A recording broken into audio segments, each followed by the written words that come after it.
ભાજપના આગેવાન અને રાજકોટના અધિકૃત ઉમેદવાર પરસોત્તમ રૂપાલાએ જે પ્રમાણે ક્ષત્રિય સમાજના માટે નિવેદન કર્યું છે એનાથી સમાજના લોકોની તો લાગણી દુભાઈ જ છે, પણ અન્ય સમાજના લોકોની પણ લાગણીઓ દુભાઈ એ સ્વાભાવિક છે. આજે જાણે ભારતીય જનતા પાર્ટી સમાજોને વચ્ચે ભાગલાઓ પડાવીને પોતાનો રાજકીય રોટલો શેકવા માટે ઉતાવળી બની હોય એ પ્રમાણેના નિવેદનો એક પછી એક આવી રહેલા છે. એ ખૂબ જ નિંદનીય છે. સમાજમાં ભાગલા પાડવાની જે પ્રવૃત્તિ છે એને પ્રોત્સાહન આપવાવાળા આ નિવેદનો છે. ત્યારે સર્વ સમાજ જાગૃત છે અને ક્ષત્રિય સમાજ તો હંમેશાને માટે તમામ સમાજોને સાથે લઈને ચાલનારો સમાજ છે.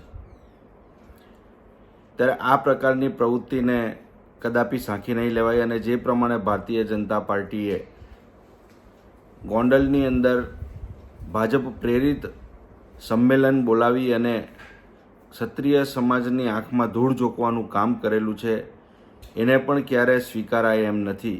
ત્યારે આ પ્રમાણેની પ્રવૃત્તિ કરનારા સમાજના આગેવાનોએ પણ ચેતવાની જરૂર છે. ભાજપના હાથા બનવાની જરૂર નથી. સમાજની વાત આવે ત્યારે રાજકારણને બાજુએ મૂકી દઈને માત્ર સમાજના હિતની અંદર જે વર્ષોથી પોતાની જાતને સમાજ માટે નિષ્ઠા અને પ્રમાણિકતાથી સમર્પિત કરેલી છે એવા આગેવાનોને ઠેસ પહોંચે એવું કૃત્ય જાણતા અજાણતામાં પણ ક્ષત્રિય સમાજના રાજકીય રીતે જોડાયેલા ભારતીય જનતા પાર્ટીના આગેવાનો કે અન્ય કોઈ પણ પાર્ટીના આગેવાનો દ્વારા ન થાય એની કાળજી સૌએ રાખવાની પણ જરૂર છે.